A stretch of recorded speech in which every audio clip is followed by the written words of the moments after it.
Yeah. What up though? What up though? Hiya. Hiya. Hiya. What up? How are you guys doing? Good evening. We in here. We are in here. Welcome to another episode of 1 Billion Brave, the show that has 1 billion people in the world that lets people know that although you have a disability, we about to break that stigma beyond our condition. Okay. Are y'all ready for this? Are you guys ready for this episode? It don't matter if you are because y'all got to. That's just what it is. So let's start from the top. Good evening, everyone. Welcome to episode 4 of 1 Billion Brave. I'm your host, Domo Jones. I am an author, a disability confidence coach. I got a few little businesses on the side, but we're not talking about me. We're about to get into it. Get in there, get in there. Can y'all tell like I'm really hyped? Can you guys tell? I had an energy drink and whoo, I am on 100. All right, so let's get into it. So you already know we gotta hit up the what? Don't need get it together. We gotta hit up the house rules. Let's get it. So no profanity. We don't do that on this show. Why? Because there's so many words in the dictionary and in the word that we can use to get our point across. So let's use them. Right? 2, no bashing of gender, politics, religion. None of that. None of that. Why? Because from all the nations he made, from one blood he made all the nations. Dominique, you gonna get it together tonight in Jesus' name. From one blood he made all the nations, so we're pretty much family. Like we kinfolk, we cousins. You my auntie, uncle, all that jazz.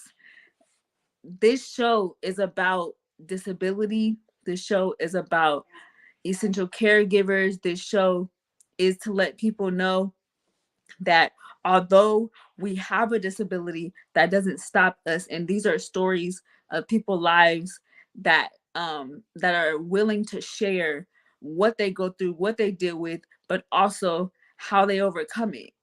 Point blank in the period. That's how we get down. And the most important thing, what up, Nia? The most important thing of this show is the very first show that has a host that is disabled with guests that have disabilities, limitations, or essential caregivers. Oprah, come on. Just leave the front door unlocked and just have my dog on fruit snacks ready. Like that's it. That's all. That's all I'm asking. Oprah, I need to see you. That's it. That's it. Okay, y'all. So let me tell you why I'm so hyped. I am so hyped because God is so good. Oh, and this is but after all that, the most important thing is we're gonna talk about Jesus Christ on this show. I don't know what y'all thought this was. Jesus Christ is going to be talked about on this show. Why? Because he's the main source. Without him, we are nothing, and that's including you. He gets all the major clout. So let me tell y'all why I'm so excited. Because we have 2 sponsors. Oh my gosh. Like, listen, 1 Billion Brave Show is doing big things in a small world. All right, so let's get into it. The first sponsor is the Ashley Inn and Co. Boom, y'all see the logo? Listen, for the everyday woman, if you like stylish clothes, if you like comfy clothes, it's the everyday woman. You just want to kind of spruce it up a little bit, but you want to be comfortable. Listen, go follow the Ashley Inn and Co on IG at the Ashley Inn and Co. And also go hit up her Facebook page. Okay, 2 Live Crew, get in there. Why? Because her Facebook page, listen, she has sales, she got little pop-ups, she got all that. So please, if every woman in here, whether you have a disability or not, you wear clothes, go follow the Ashley Inn and Co on IG and the Everyday Woman on Facebook. Also, Let me tell you about this other sponsor though. New You Services. For those that are new business owners and you just really don't really have any knowledge of what to do, where to start, where to go, from logos to merchandise to stationery, anything custom, New You Services got you. It's a one-stop shop. If you need, and if you know of anyone that needs any business logos, any custom anything, follow New You with a K, New You Services on IG, or email newuservices@gmail.com. Boom. We in there. Okay, so let's get into the life of Domo. I just got a question. It's a real quick question. My question is, what are some things, or what is one thing that you do out of convenience to kind of make your life a little bit easier? Because, we have those of us that have disabilities, we can't really do and be and go everywhere like we want to. So we got to do a lot of compromising in our lives. And I'm going to say it first. We have to do a lot of compromising. So what's one thing? I'll go first. These locks. Listen, my right side, for those that don't know, my right side is weaker than my left, right? So I can't really do a lot of lifting and a lot of grabbing with my right side. So that means like brushing, combing, putting my hair in a ponytail, all that wrapping. I can't do all that. So I love my hair, and I still want it to look like I got some kind of sense. I am a woman. So I was like, yo, let's get locks. It's low maintenance, but it still keeps the femininity in me. You feel me? My hair could be frizzy, but it's still done. Point blank and period. What is one thing that us as disability community, what's one thing that we do, or that you do, that just makes your life a little bit easier? One less thing you got to worry about, because we deal with so much. Well, what's one less thing? Let me know, because I'm really eager to know. And let me tell you another thing. Okay, so I know you guys have seen my dealings with my glasses. I know many of you have seen I wear different type of glasses. Okay, Mom, I'm still fine. Point me in the period. I know you guys have seen different types and shapes and shades of glasses that I wear, that I've worn on the show. Now, let me tell you, my heart is skipped a little bit because I broke not one pair, but 2 pair of my glasses. Now, we're not going to talk about the fact that I have 16 more. That's not the point. The point is, that's 2 options that I can't wear anymore. My heart stopped. Like, I was really heartbroken. Because my glasses are my thing. Like, that's my signature. That's one of my signatures. And 2 options, I have no more. So I guess that means that I have to replace them. That's the only way, right? That's all I'm saying. It's just pretty much the only way. That's it. All right, so let's get into it. Yo, are y'all ready for my next guest? I'm gonna tell y'all, I literally met her 15 minutes ago. Literally. So I do not know her story. And I love that, because the first time you guys are hearing it, I'm hearing it as well. So all the reactions that y'all see is legit. Too legit to quit. Let's bring on Michelle. Let's go. Hello. What I do? Hi. How are you? I'm good. How are you? Good. Okay, so for those that don't know, please introduce yourself and where are you from? Okay. My name is Michelle Steiner, and I am from Pennsylvania. Pennsylvania. Yeah. So what time is it out there? It is 10 o'clock. So it's 7 out here. So we gonna listen. I already know it's your wind down time. Well, we definitely thank you again for being a guest on the show. I definitely don't take it lightly. I appreciate it. Let's get right into it. Can you tell us your disability and a little bit about some of the things that you deal with? Sure. Thank you for having me on here too, by the way, Demo.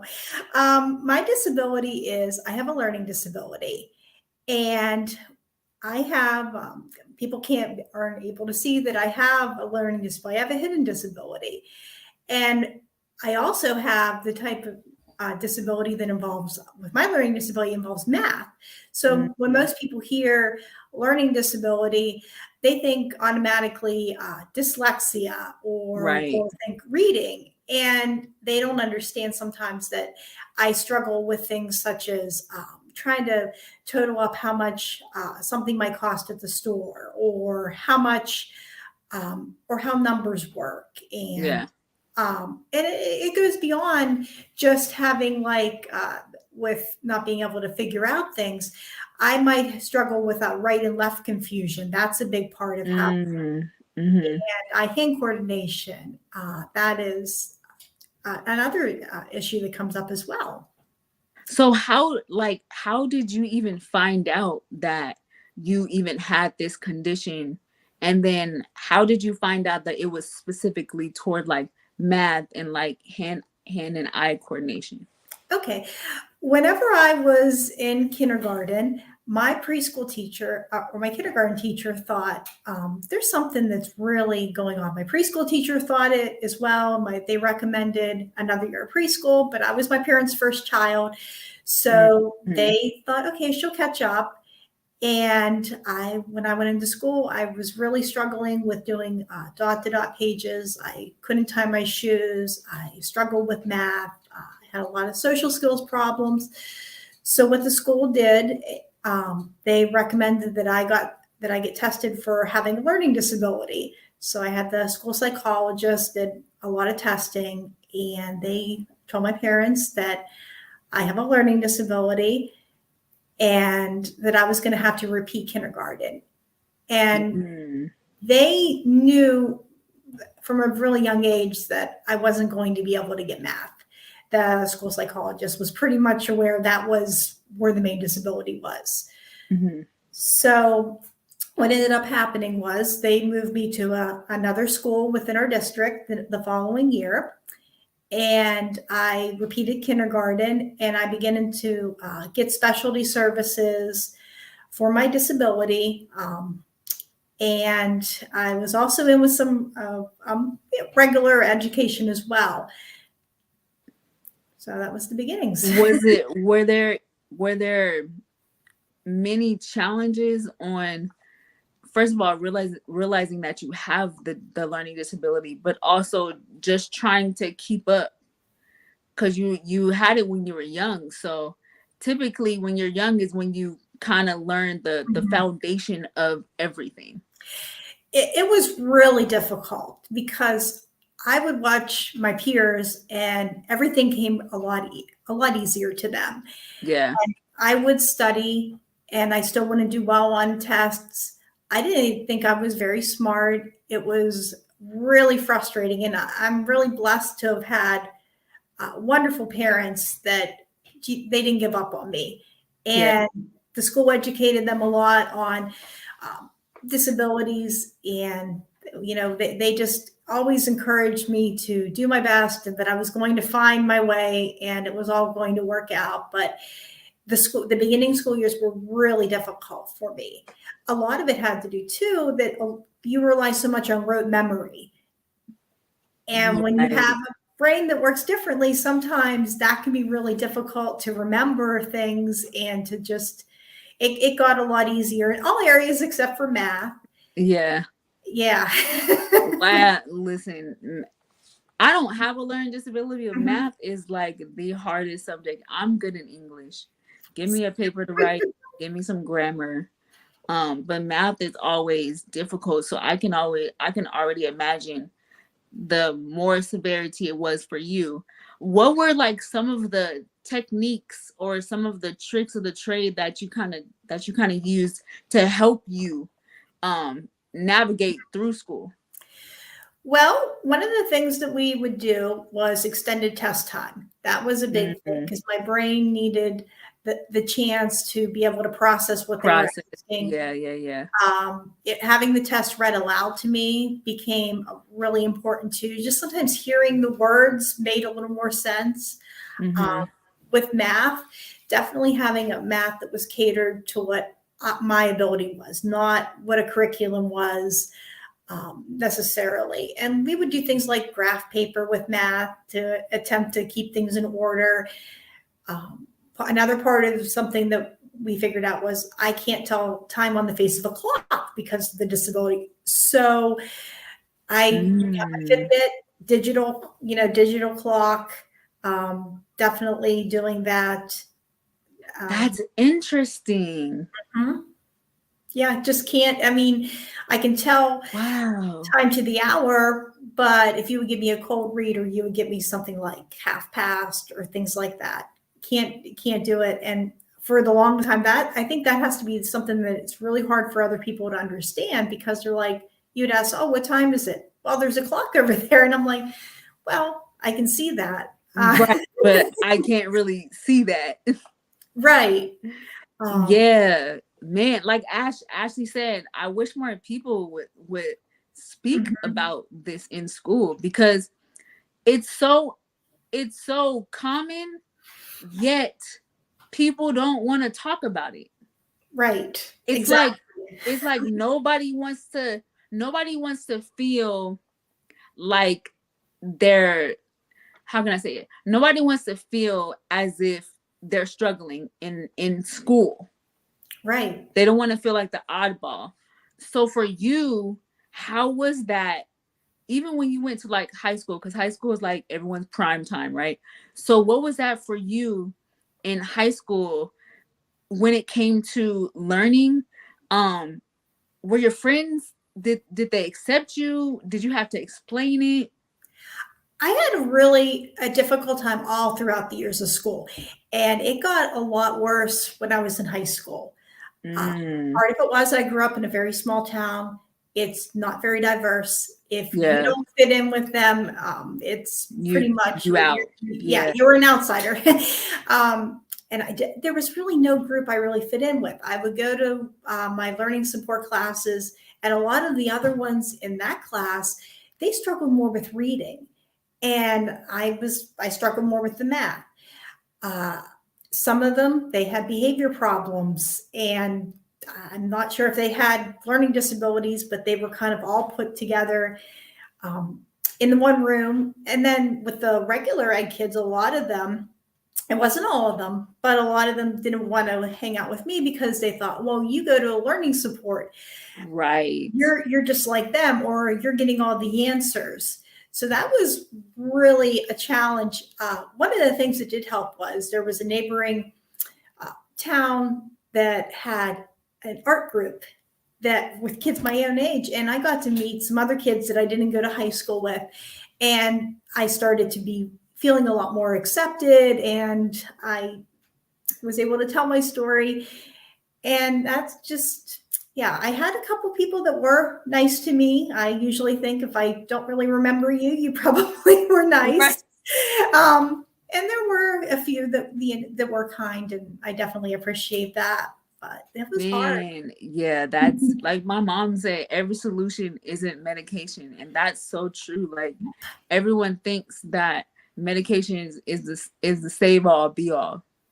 No, No, there's so many other solutions that need to be dealt with and addressed, right, like exactly. invisible disabilities, because that's Right. a real thing.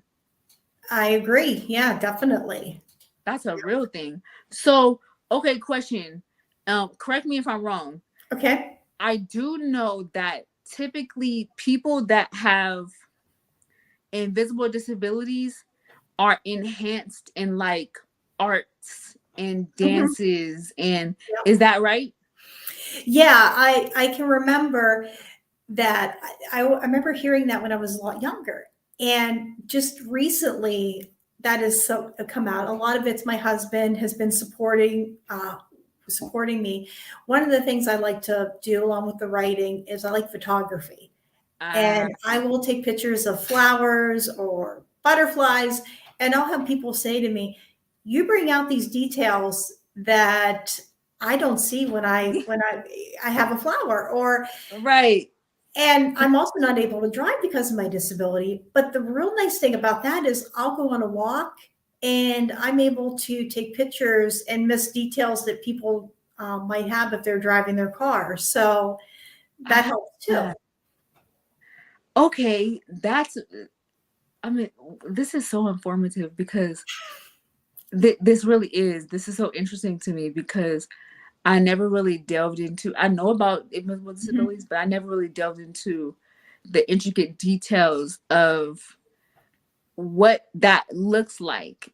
I didn't know mhm. that because of your disability, you aren't able to drive. Okay, so can you explain Sure. why? Sure. And let me point out there are people that have learning disabilities that can do it as well. When you meet one person that has one, you met one person.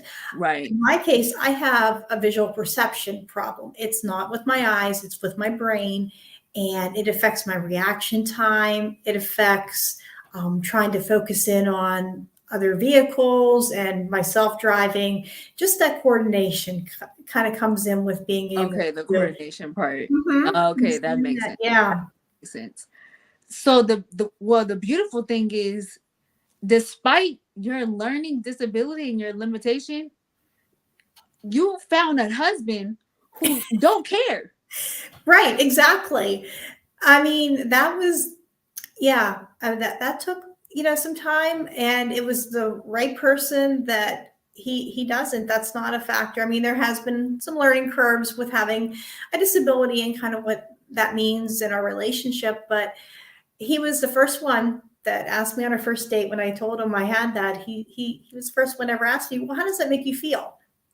Wow. And I knew, okay, I'm with the right person. Yeah, because that's a rare question for a Mhm. male to ask. That means that they're interested in knowing who you are. Right, exactly.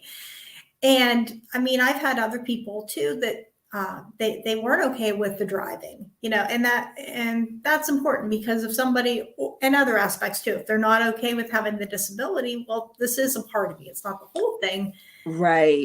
but It's it only a small segment. exactly, yeah. But yeah, I'm That's very blessed. that. Do you have any siblings? I have a brother, and Okay. he does not have a learning disability. And one of my nieces, well, two of them, yeah, they don't seem to have that. And in fact, one of them, she got an award for math. So I'm like, okay, Yeah, go. you definitely don't. Yeah, she's very smart, and they both are. So, Wow, mhm. that is amazing. That's good to hear. And for people that do have disabilities or limitations, that is something that I feel like we all need to keep in mind that there is someone out there that can care less. They could not care less about what physical Right. ailments, what Mhm. invisible ailments you're dealing with. They love you and they will love you for who you are as a person. Exactly. And I think that's dope. Yeah, you're definitely a pillar of hope. Well, thank you You very definitely are. much. Are there certain things that you and your husband do to kind of um help you out with life? Right. Transportation is a big thing because with not being able to drive, I do need someone that can take me to where I need to go, and so he's great with doing that. When we can make that work out. He also will help me, like if we're in Walmart and it's really crowded.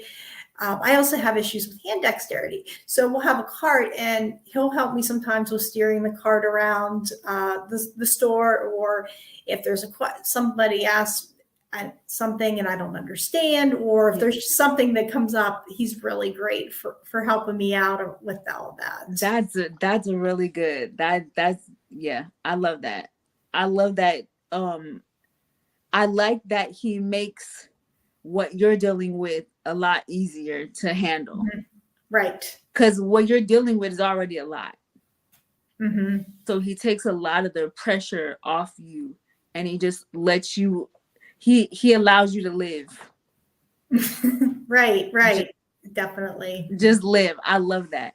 I think that's like super dope. So now, current time, what is, now that you have this learning disability and you found ways and you found things to do to cope, to Mhm. live with it, are there certain things and ways that you help others?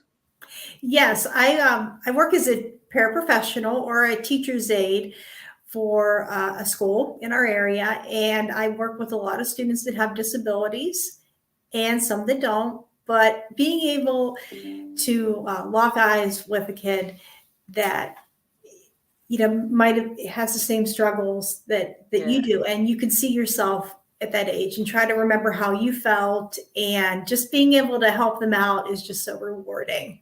I think that's so dope. It's like you're giving back I try. because you know what that feels like. Like you know what that looks like. Right, You exactly. and what's one of your fondest memories of having your profession? One of my fondest memories, I think, is when you have a student that can look at you and say that they thank you for when you help them out, and just seeing them smile and just knowing that you made a difference. That's dope. Yeah, I definitely love that. I think that's what makes life worth living, because I feel as though when the disabilities and the limitations that we have are not for us. Right. They're for other people, to show them that their condition is not that bad enough to where they can't live. Exactly. Yep. And I think that's super dope. Grandma, yeah, my grandma worked with special ed for 20 years. Wow, Oh my grandma. goodness. Wow. How in the world? That's great. Grandma, I'm gonna have to have you on the show, It should be great. Yeah. man, because that's a boatload of experience. Yeah, Definitely. I think working in special ed and dealing with special education is that is a heart that you really need compassion for, Yep. because it's not easy. Right. No. Yeah. It's definitely not easy. So do you travel? Do you and your husband travel? Do you guys Yep. do, like what is you and your husband's kind of like Nick? Well, we definitely like to go on adventures and to travel places. We generally do a lot of things, mostly local things, like over the weekends. We'll go to like art galleries, or we'll go to flower shows. Mhm. We love to do that, or to go outside and to walk. And we like to go to New York and places like that How to go. far is New York from where you are? I'm thinking it's about a good 8 hours. I'm trying to remember, but it's not that bad. It depends on where you're going. We love to, we'll go to Niagara Falls, or we'll go to New York City, and we do a lot of trips to Ohio to art Oh, that's galleries, cool. things. I mean, we try to get out. Travel the world. Yeah. Yeah, I love that. I love that. So can we talk about your blog?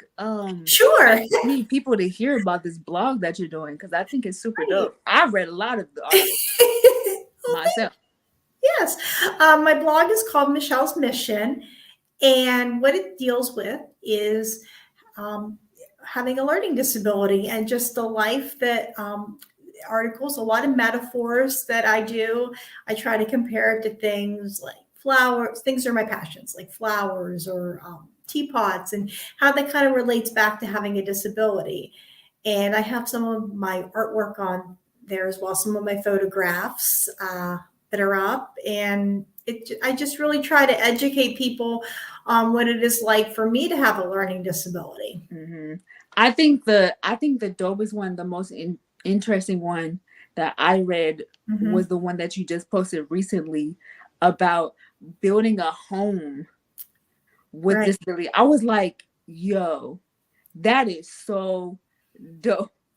Well, thank you. I think that is like super dope, because we don't think about accommodating things for us. We accommodate us for things. Right, exactly.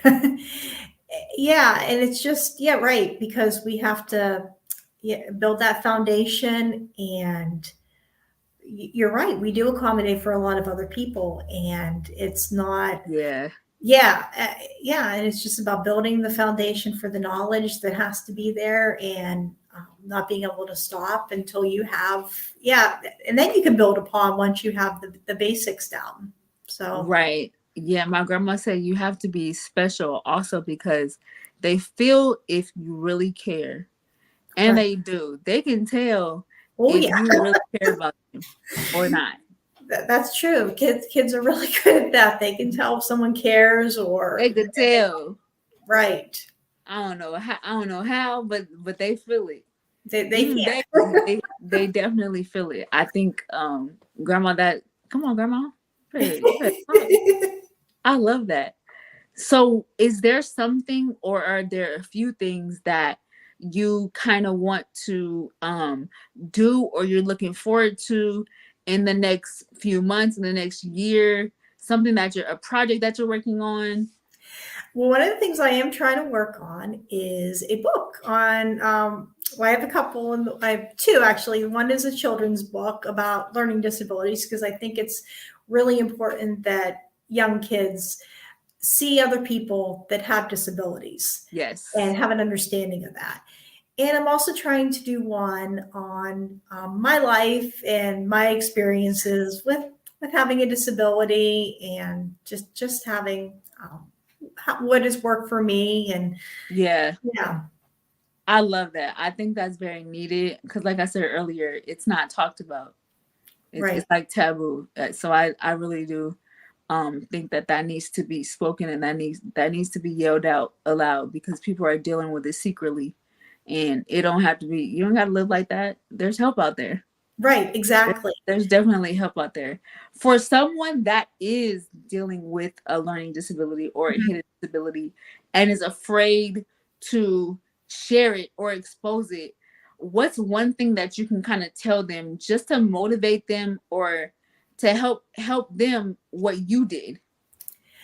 I think the main thing is that when you share that and you get a chance to connect with somebody else that has a learning disability or a disability in general, it's so healing. And it's just that there's that connection that you get. And I would just tell people, you might want to choose your audience. You may not want to go and shout it out to everybody in the beginning, but just finding, somebody that, especially online, there's a lot of groups that they have, like through So Facebook, good. the Mighty, where I've gotten a lot of my articles published from.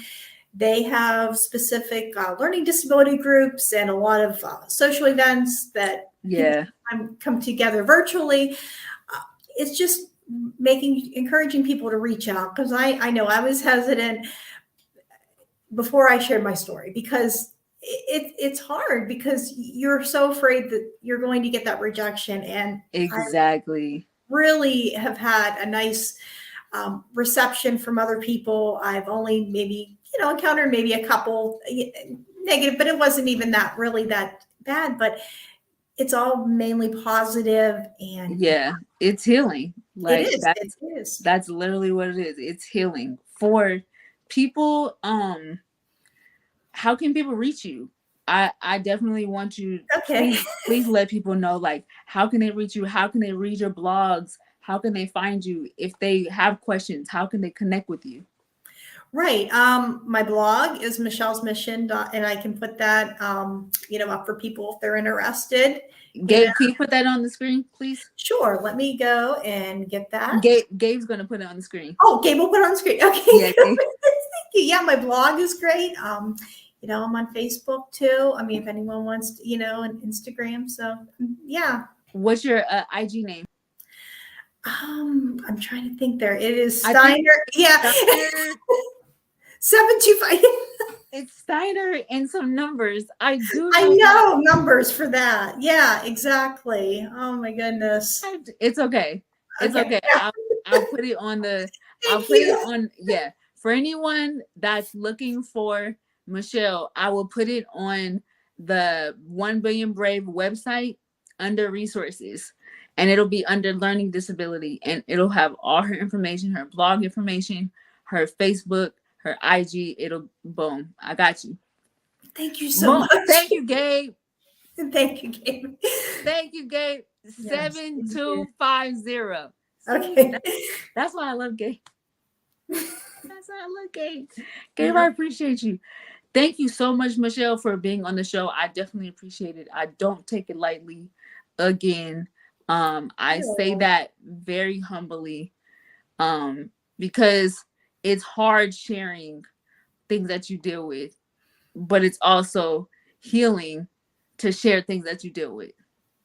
Well, thank you. I appreciate it. And I appreciate it. Definitely do. I definitely do. Okay, so you already know we got to do it before you go. Are you ready? Okay. Okay, so the before you go is, for those that don't know, before you go, is something that I do with all my guests.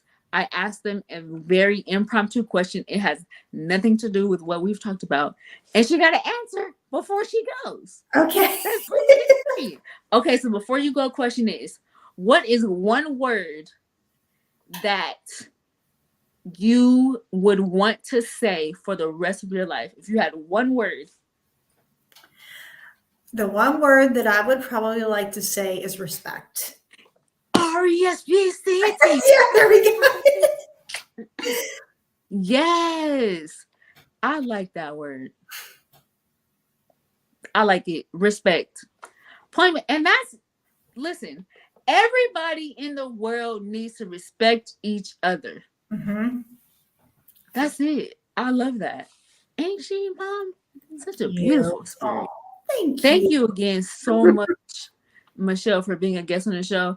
Listen, we friends now. I met you for the first time today, and now we friends for life. Like, you stuck with me. Oh, yes, definitely. Stuck with me. I had a friend in Pennsylvania, y'all. And I got one in California. We friends. Thank you again so much. Gabe's gonna put you in the back. We're gonna end it, and then I'm gonna talk to you after the show. Thank you. Okay, thank you. Yo, listen, that was so informative. Like, we don't talk about invisible disabilities at all. Ever. Like, nobody talks about invisible disabilities. So I'm very grateful that she was able to share her story and her journey. And she was also able to help people and inform people of what to do. Y'all, reach out to her. Michelle Steiner, reach out to her. Are y'all ready for the word value for tonight? The word value is, Gabe, what's the word? Listen, you on it. Believe in the law of confession. Believe what you speak. Come on. Listen, y'all not ready. Y'all not ready. Thank you guys so much for tuning in, commenting. I definitely appreciate it. Next week, we are live Tuesday at 12 p.m. I'm going to start telling y'all what time the next shows are, because they're going to fluctuate depending on where people live. Okay. So next Tuesday, 12 p.m. Pacific, 3 p.m. Eastern, we will be live and in living color with my next guest, and they about to be dope. Tune in. Listen, catch me on IG, 1 Billion Brave, and on Facebook, 1 Billion Brave. I love y'all. I'm about to go eat me some turkey. Because when you're in the light swimwear.